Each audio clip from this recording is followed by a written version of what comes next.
Hello, this is Mr. Buss, and in this video I'm going to walk through a version of a lab we did in AP Bio, which is a pretty common biology lab when we're studying enzymes and looking at the reaction rate of enzymes. We're going to look at how catalase enzyme breaks apart hydrogen peroxide, converting it to oxygen, gas, and water. So first of all, I just made some ball and stick models of the substrate here, hydrogen peroxide, H2O2. So the hydrogens would be these ones and the oxygens would be there. H2O2. All right, and the catalase enzyme then will break this apart. Okay, and it's going to form a water molecule and half of an O2 molecule. Okay, so if we're looking at a balanced equation, I'll put this back together quickly, then we're going to need two hydrogen peroxide molecules to be broken apart. So the balanced equation would be to have two H2O2 molecules being broken apart. So this is the substrate that the catalase enzyme will bind to in the active site. And this happens very quickly. You can get, I believe it's like thousands of hydrogen peroxide molecules being broken apart per second. It's kind of crazy to think about that. Two of those will be broken apart into two water molecules and one O2 molecule.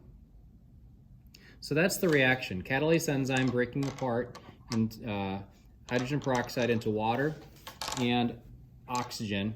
And the product here, oxygen gas, all right, can be measured pretty easily by the bubbles that are being formed. Okay. The source of the catalase enzyme can be a yeast solution. So for this, I just put 7 grams of yeast into 100 milliliters of warm water, gave it just a little bit of sugar, and now it's been sitting here out for a few days actually, but it still works pretty well. So that's going to have catalase enzyme. Every living thing pretty much has an enzyme to take care of hydrogen peroxide. So we're going to make catalase enzyme in our bodies.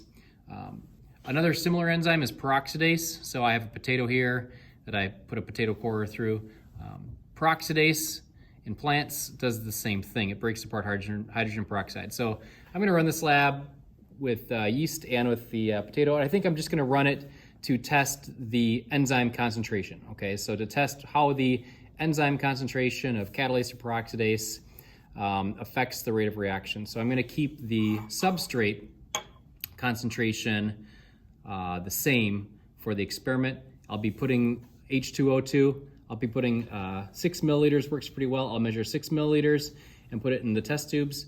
And then I will run a varying amount. So my independent variable will be the catalase enzyme concentration. I'll put maybe like 1 drop of yeast versus maybe 2, 4, or 8 drops, and to see how the rate of reaction changes with the increased enzyme concentration.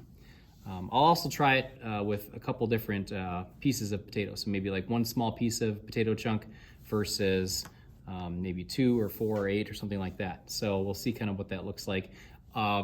Alternate ways to run this lab, testing different independent variables that we do in the classroom. We tried different temperatures. I got some ice water and some warm water baths out, room temp, pH. So you can easily take hydrogen peroxide and pH buffer it.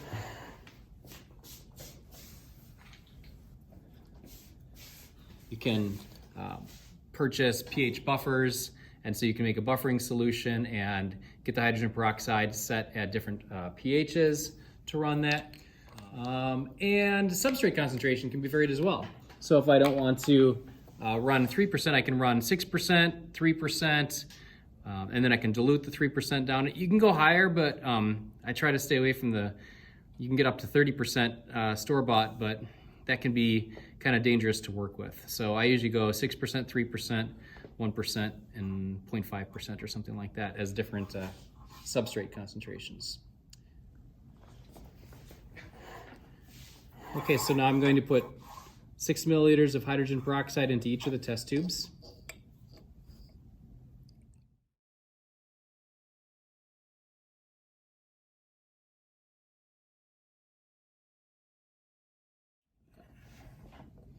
Okay, so my test tubes are set. I've got the substrate in there. It's not bubbling, so there's no contamination in the tubes. They were clean enough to start with.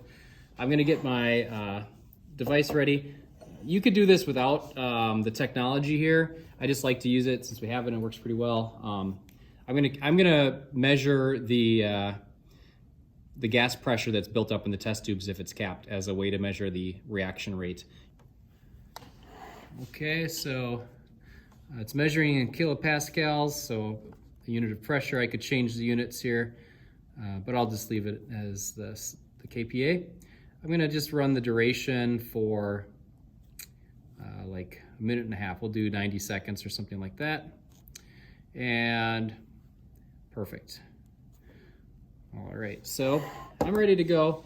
I will run just 1 drop of yeast, and then I'll do like 4 drops or something like that. So let's go ahead and get started. So I'm gonna swirl it, make sure that the yeast concentration is uniform, pipe that up and down a few times. And then I'm going to very carefully put a drop of yeast in here, making sure it goes all the way down to the bottom, which it did. Okay, so you can see the yeast in there. I'm going to swirl it a little bit. Going to cap it.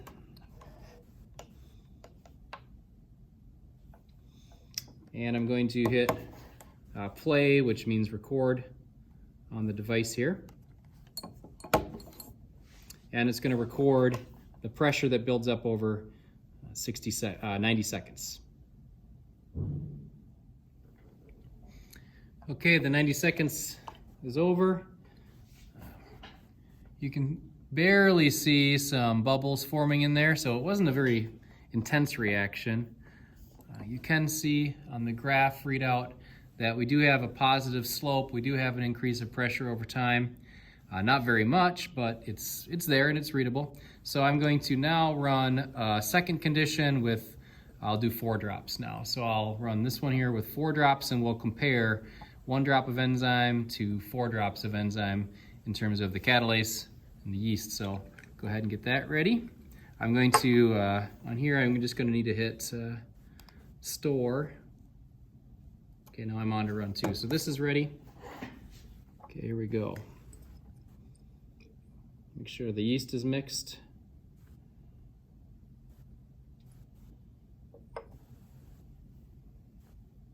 One, 2, 3, 4.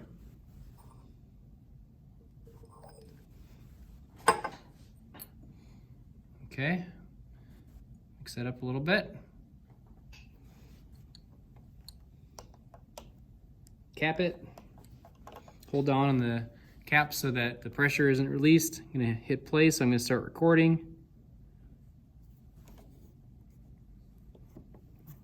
All right, so another 90 seconds here, and we'll see what this one looks like. Okay, that one's done. Some little goofiness with this one. I noticed that, oops. I noticed that here the pressure dropped. I think somehow the air escaped a little bit out of the side of the tube or something like that. So what I'm gonna do is I'm just not gonna analyze that part of the graph when I view my statistics and stuff like that. So I'll save that. I'm gonna view them both at the same time here, just take a look. All right, so run 1 and run 2. A little different, not too terribly different. You know, so I think what I'm gonna do here is I'm gonna do another run. I'm gonna do one with like 8 drops. So I'm gonna run one more just to make sure I can really make a claim as to what the relationship between enzyme concentration and rate is. So I'll do one more with even more drops, and I'm gonna put like some grease or something on here so that it sticks better to the test tube. Okay, here we go. I'm gonna do another run here. This time I'm gonna do 8 drops. See if that makes a difference.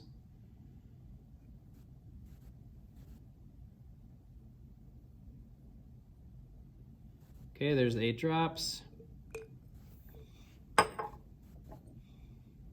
Mix it up a little bit. Cap it. I put a little Vaseline on there. See if that makes a better airtight seal. We'll see. Go ahead and hit record. And we'll give it 90 seconds here. Okay, that run is done.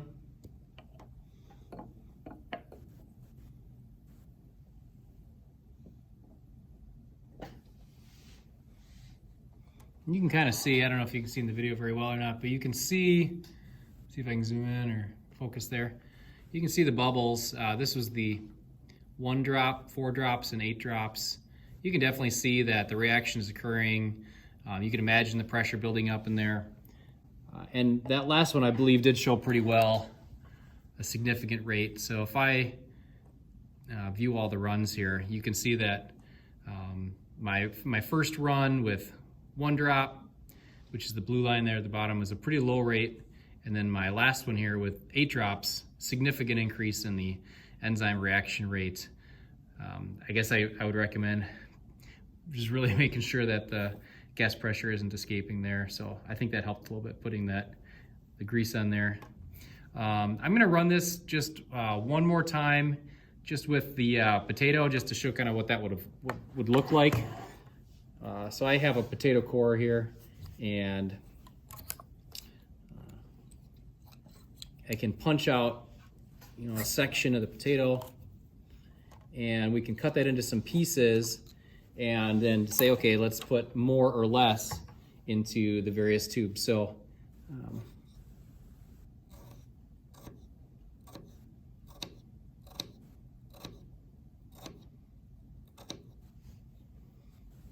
let's do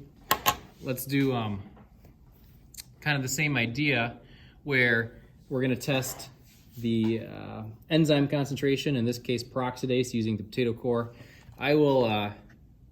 I'll just run some more runs here, and we'll view them on my iPad in just a minute. So this is ready to go to record some data here. I'll keep using that machine. I'm just going to go 1 piece of potato versus like 8. So here's just 1 piece. I'll even cut it even smaller, just to make a difference there. So here's a small amount, one little chunk, 1/2 piece. Put that in there. Okay, cap it, and record the data over 90 seconds here. I'm just in the middle of the run here, but you can kind of see, it's kind of cool. You can see the bubbling that's going on in there. You can definitely see the reaction occurring. If you have a small enough piece, one way you could measure this, if you didn't have the stopper here, would be to see how long it takes for that small piece of potato to rise to the top, if you're going to test other things like substrate concentration or something like that. Okay, so I got the 1 piece of potato. Now I'm going to run it again just with a bunch here. You can see with this one that there's a lot of enzyme activity. There's a lot of bubbling going on in there. You can see the top graph there. It's really coming along, moving pretty quickly. This is of all of the conditions, this one had the greatest rate. Okay, so I'm going to use the Vernier graphical GW app for this.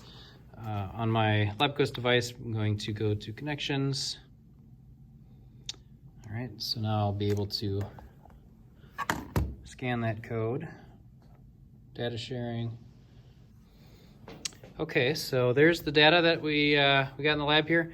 I'm going to just view the first and third run, which would represent my 1 drop of yeast, so catalase enzyme, versus 8 drops of yeast or catalase enzyme. I can select the data there, and I can run a linear curve fit, and I can get that initial rate. Because this was really initial rate, I didn't let the reaction go very long. I ran it for 90 seconds. It certainly would have curved off and sloped off and become more horizontal over time. And that's probably what's happening right now in the test tubes, as a lot of the hydrogen peroxide substrate is kind of diminishing. But here we go. So y equals mx plus b. And then so the rate here for 1 drop is 0.015. And the rate here for 8 drops is 0.09. So basically 0.02 if I round it to 0.09. So significant increase. And the units on that would be, again, pressure over time. So kilopascals per second would be what I'm looking at there. If I look at the second and, nope, sorry, if I look at the fourth and the fifth runs there, those were my potato core chunks. And so kind of same idea that the 1 piece versus the 8 pieces, significant difference. As the enzyme concentration increased, the rate of reaction became more vertical, and so therefore had more of a rate of reaction. Apply curve fit. We're looking at the same thing here. Slope for the higher concentration of enzyme, or the 8 pieces of potato, was 0.124 versus 0.02. So pretty significant, again, increase in the enzyme reaction rate. Okay, so that's a version of the Catalase Enzyme Lab that you can run in a biology class. Again, you could test a number of different independent variables, but again, we're looking at somehow, some way determining the rate as it applies to catalase enzyme converting hydrogen peroxide into oxygen gas and water. Thanks.